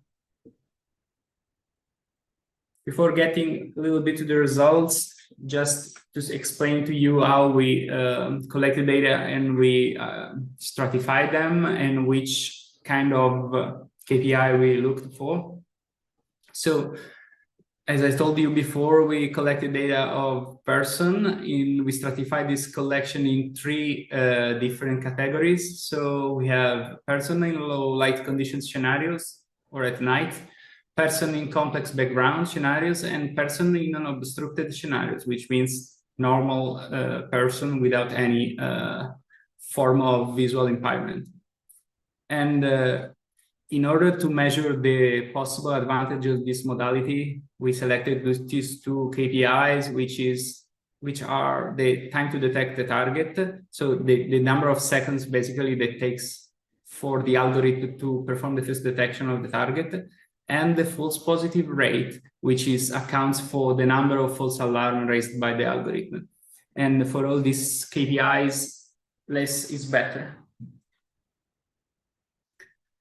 This is just a few results that show the potential of the event domain automatic target detection. So as you see here, there is the first KPI here on the left, the average time to detect the target. If you go, for example, in a scene with no particular impairment, both the two modalities, they are more or less equivalent in terms of time to detection.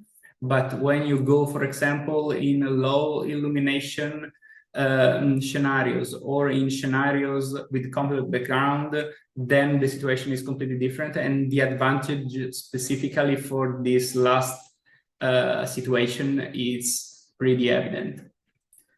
And on the other side, if you look at false positive rate, the situation is probably not optimal, because in the visible domain, what you get is basically no false positive at all, or very few, whereas in some situation in the event domain, you will get some number of false positive even in the simpler cases. But this can be due probably to the fact that the optimization of the parameters was not carried out very systematically in our case. And also on the fact that in the event domain you will have less contextual information in order to discriminate false positive and true positive. But anyway, this could also an effect of the model we are using to do the prediction. I want just to show you the advantage of using this modality with a simple video. And so as you can see here, you will see a pedestrian that is standing in this vanguard. And if I click play on this video, you will see here that even though there is a lot of noise in the image, the pedestrian silhouette is pretty visible, and also the algorithm is capable of detecting it without any problem, whereas in the visible part, it's not that case. It will detect the pedestrian, but just a few times, and this is due mainly to the cluttered background and also to the presence of obstruction. One other qualitative results that we want to show to you is about the drone. As mentioned by Eric and others, drone detection with the event camera is a really hot topic, and in this case we want to just to show you that even though in the visible domain the drone is pretty hard to detect due to the cluttered background, you can still see it in the event domain, even if it's hovering. So the drone is staying still, but however, the propellers, they are moving, of course, and with the proper settings of biases, you could detect the propellers. So it becomes pretty visible anyway. And in the picture below, you will see more or less the same situation, but with the drone moving over a complex background. And as you can see here, even though you cannot distinguish from this distance the propellers, the silhouette of the drone is pretty easy to be detected. So this would lead to my conclusion. And so we have seen potential advantages of the event-based vision, in particular in terms of the time to detect a target in complex scenarios. And of course, we have seen that artificial intelligence at this stage in this event domain is not that mature as it is for the visible domain, but still it works I would say nicely. So this is pretty promising. However, if we want to just go below these problems, so we need to address a number of issues. And I just noted here a few of them. First of all, we will need to find a way to adjust camera parameters in some automatic way. I think that this is pretty hard because the right parameter to be used is pretty contextual, so it needs to be tailored for a specific task, for a specific scene. And also, if we want to improve automatic target detection and in general artificial intelligence, we need more data, and one solution could be to explore data simulation for that. So this would be my last slide. Thank you, Nicolo, for sharing all this information. So any question for Nicolo?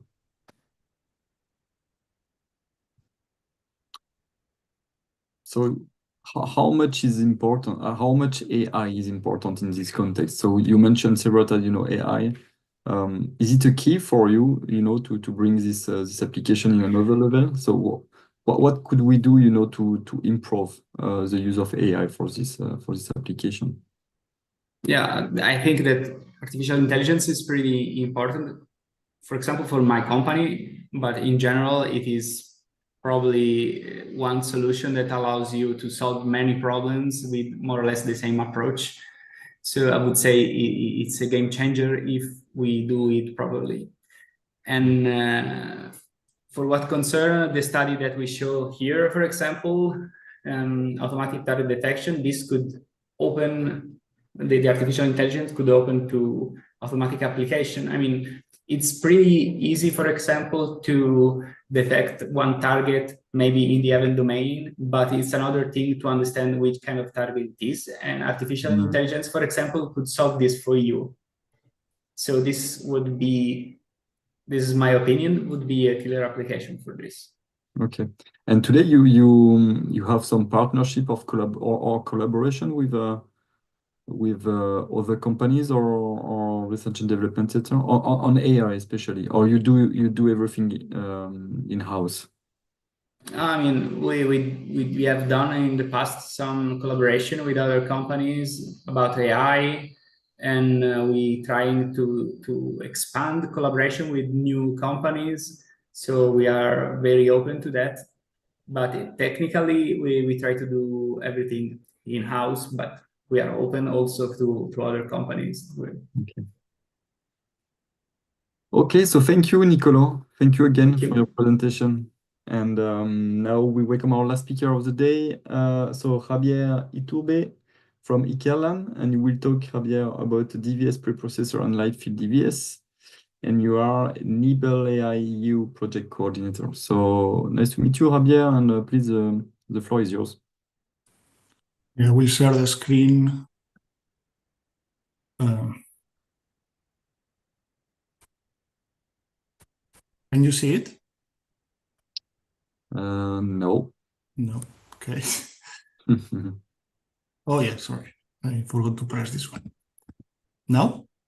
Now it's good. Yeah, you can start. Thank you. Okay, great.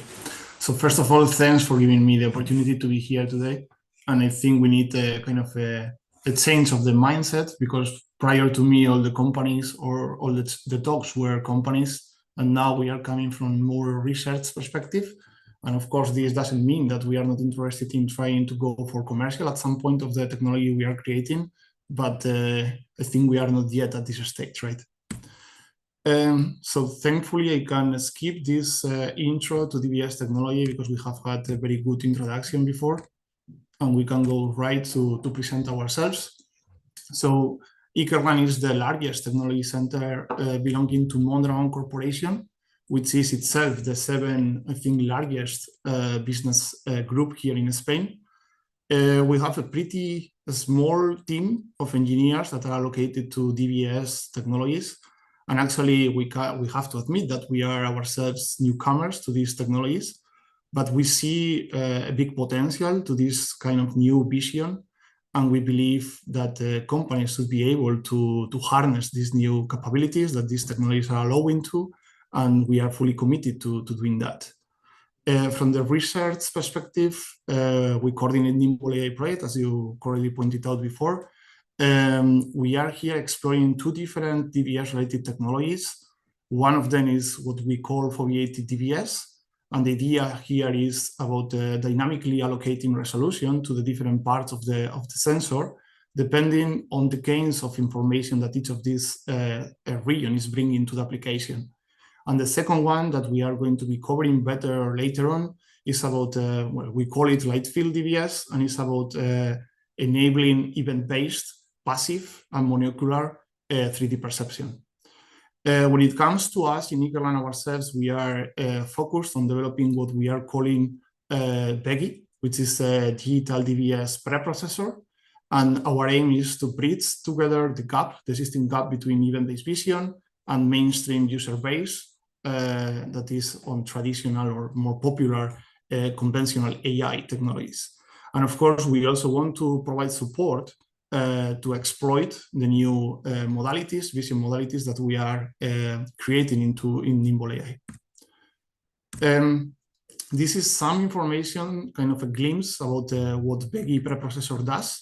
As said before, we are industry oriented, and that's why we are implementing all the inputs and outputs using a standard on-chip AXI interfaces, and all the configuration is memory map registers.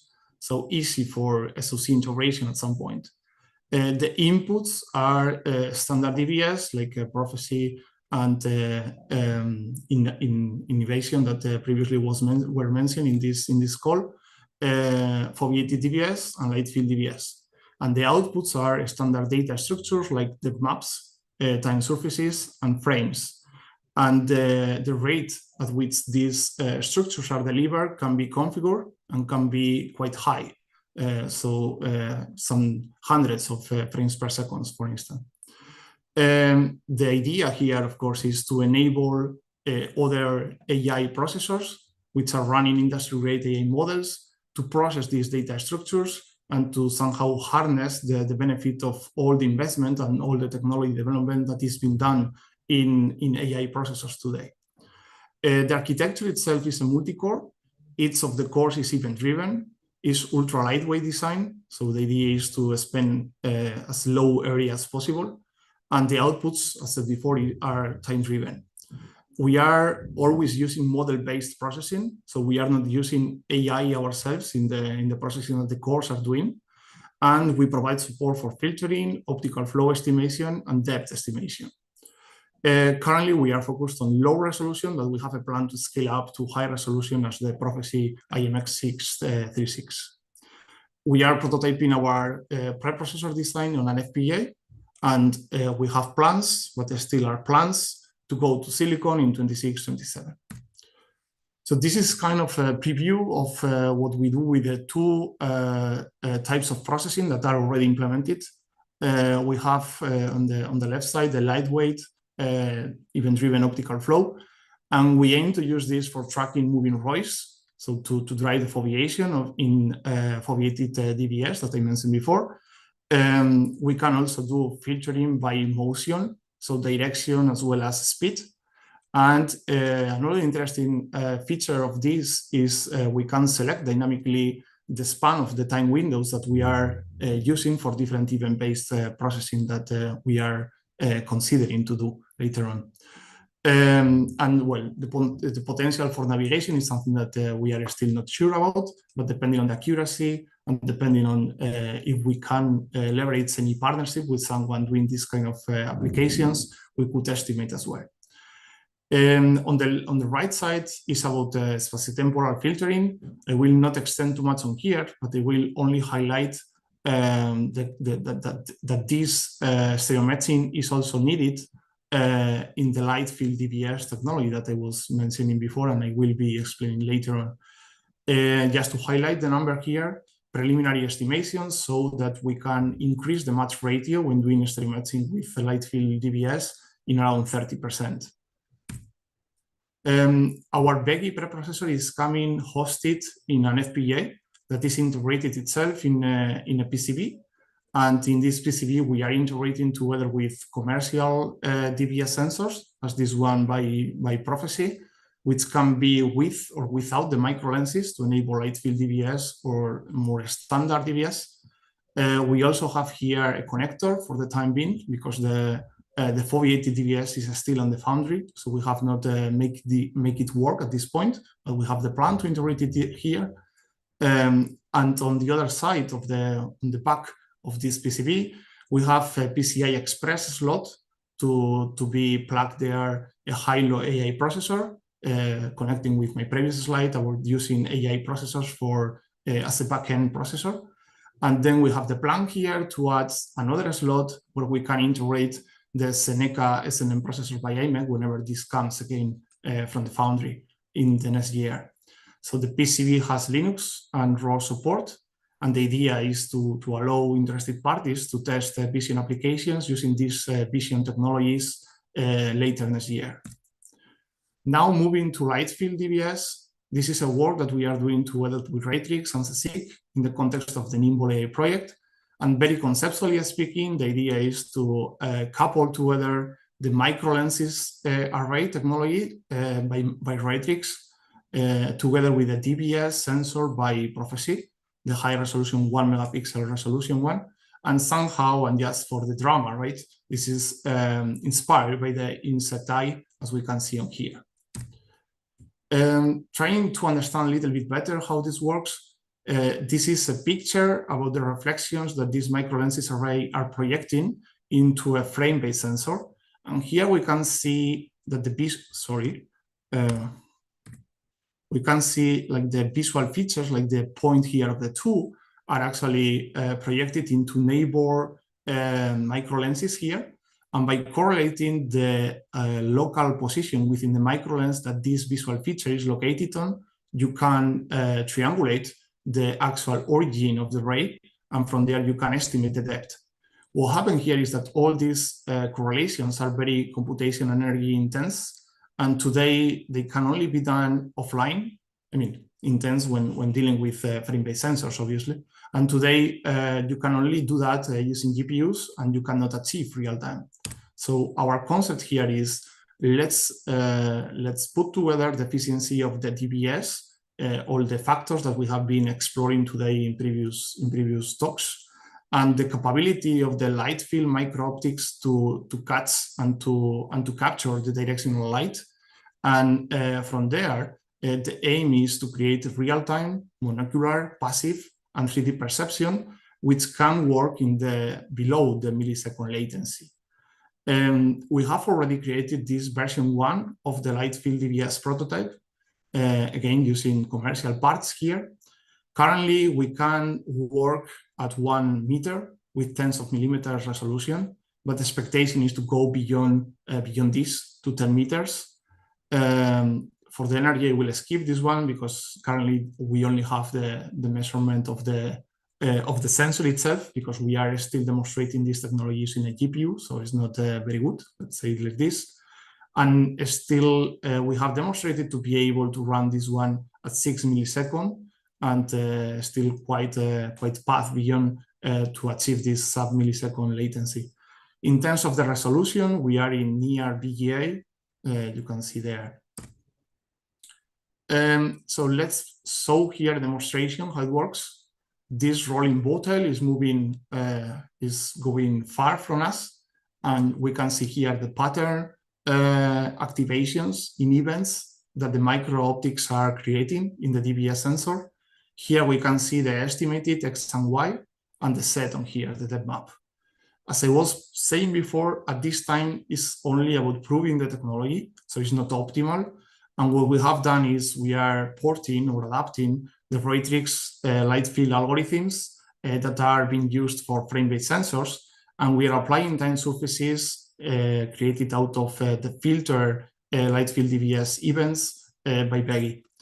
With this said before, we can demonstrate that we are using 25% of the GPU time for computation and 75% for communications. So it shows here that an optimized architecture for this kind of processing could be very beneficial.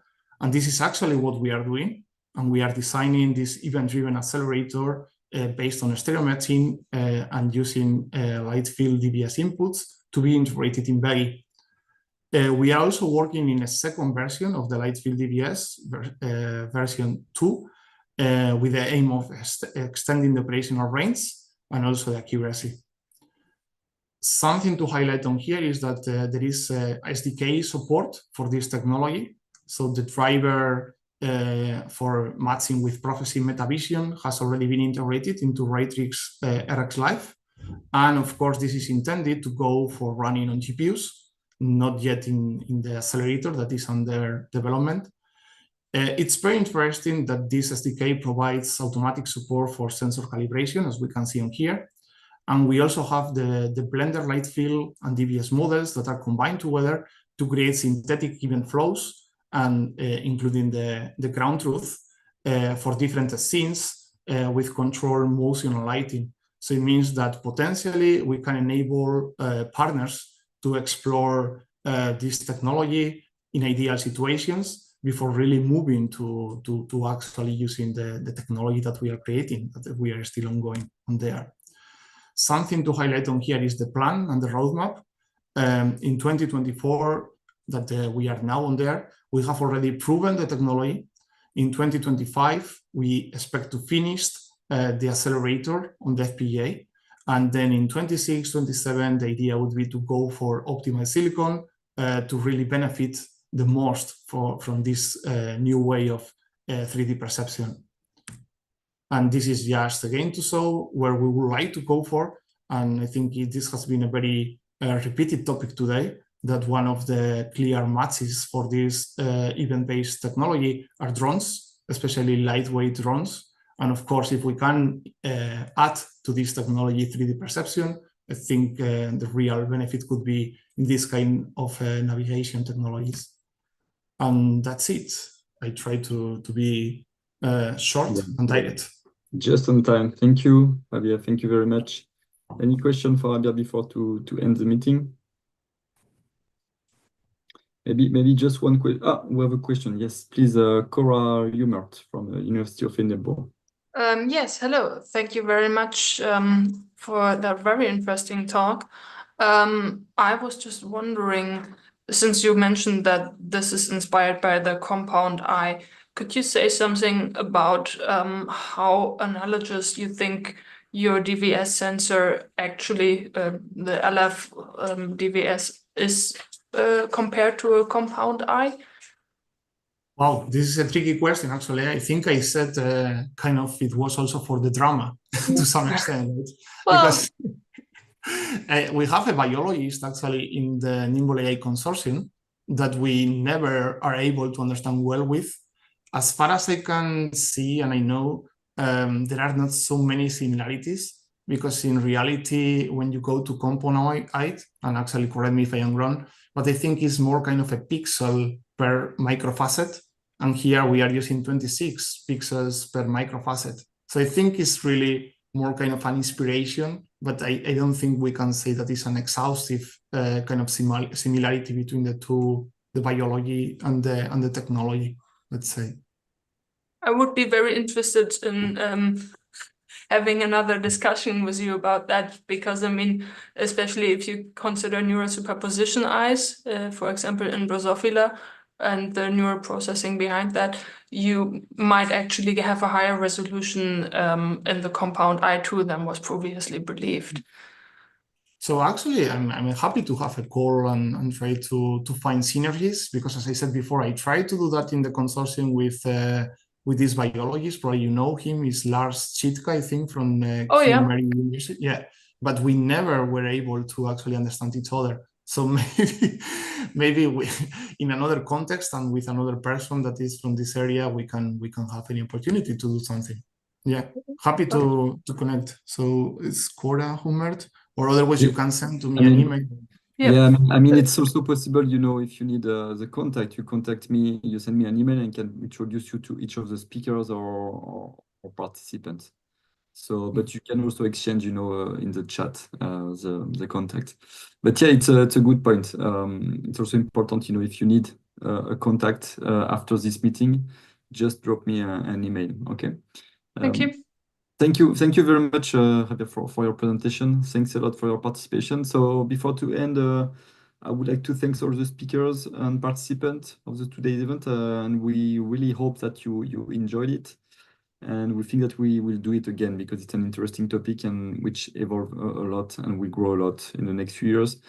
So yeah, thank you very much for all of your participation, and thanks again to the speakers, and see you next time to another epic event. Bye. Thanks, everyone. Thank you. Bye. Yeah, thank you. Goodbye. Bye. Thank you. Goodbye. Bye-bye. Thank you. Bye-bye. Thank you.